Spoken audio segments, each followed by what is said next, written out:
Okay, here's a quick bit of room design for you. This is Rutherford School, so let's get stuck straight into it and have a look. Okay, here's a quick shot of your multi-sensory room. There you go.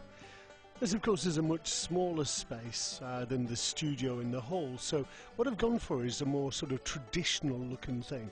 I like the idea of having a dark carpet, lighter walls, but I thought through here, it would be interesting to actually create a sort of small dark area. Let me just take these curtains out. There you go. Creating a dark space through there I thought would be really quite nice. Looking around this, let's have a look. There you go, put a mirror ball on the top there. I thought that would be quite good. I've put a video projector in. I love the idea of video. Here you go. My preferred projector at the moment is the Hitachi ultra short throw. We get very little shadow from that, and as you can see here we can show wonderful video like anime music and things like that. I thought that would be a great idea. I thought really good fun. Let's just pull back a bit, talk about some other things. Bits like this, that's just a carpet which I put in. I love the idea of islands of learning, so I put in this little carpet. That's just from IKEA, which I thought would be great fun. I also have got coloured lighting in. Let me just zoom in here.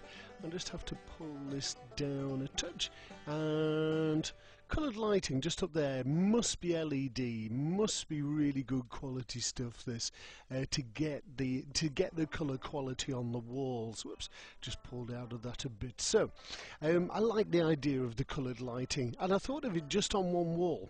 I think it may be overkill in a room this size, and also it would begin to get quite expensive if we decide to put it on all the walls, and I don't think it would be that great. Back to this corner again, I was thinking down in here that we would actually have some ultraviolet.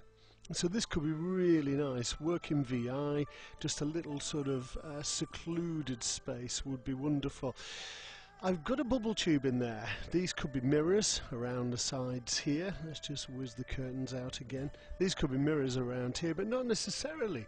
I like the idea of dark panels and maybe not even having any mirrors at all. I've put the blackout in over the windows here, which would of course be essential, and I've put a couple of beanbags in there just for the heck of it, but you could have any furniture you want in there. I've got a mat around the bubble tube base, you can see it there, but what I was thinking about that was it really needs to be removable, so that needs to be 2 or 3 mats that can be pulled out, because we need to be able to get a wheelchair straight in there, you know. I don't want to be having to hoist everybody out all the time. I haven't drawn a hoist in the room, by the way, but that would need to be probably fitted, and it will take a little bit of thought. The umbrella in there, by the way, is a projection brolly. I like the idea of maybe having an effects box down there. That's an old infinity tunnel from Spacecraft, which I thought, oh, that would be just rather cute. But have a look at the catalogues and see what you can find.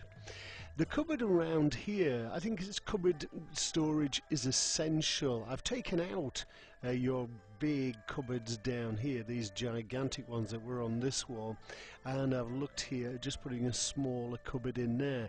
That's going to be dependent on which company does it as to what kind of cupboard goes in.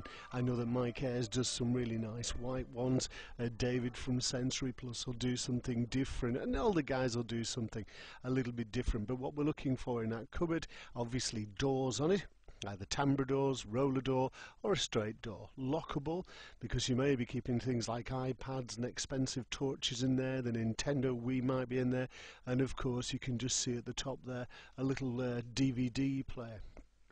Put a projector on the top of the cupboard there. This is a safety cable just holding it on, and you might consider switched sockets in the room. These are sockets that can be controlled via external switches. I've got a picture of a switch down there just on the floor, and of course all your sockets in the room could be switch controlled quite easily.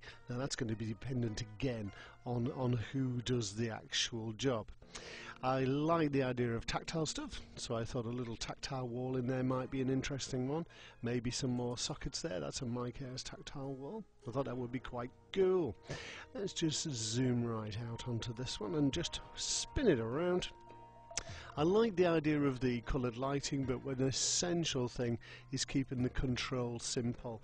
Here I've just gone for a touch panel on the wall. A few different companies will have a few different ideas on that.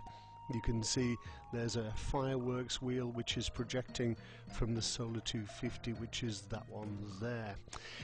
I think not too much equipment in here is a good idea. Don't absolutely clutter the place out. Keep it fairly simple, and I think you'll find it will be a lot more effective. So there it is, a little multi-sensory room, to small space to complement your gigantic studio, which is going to be absolutely awesome.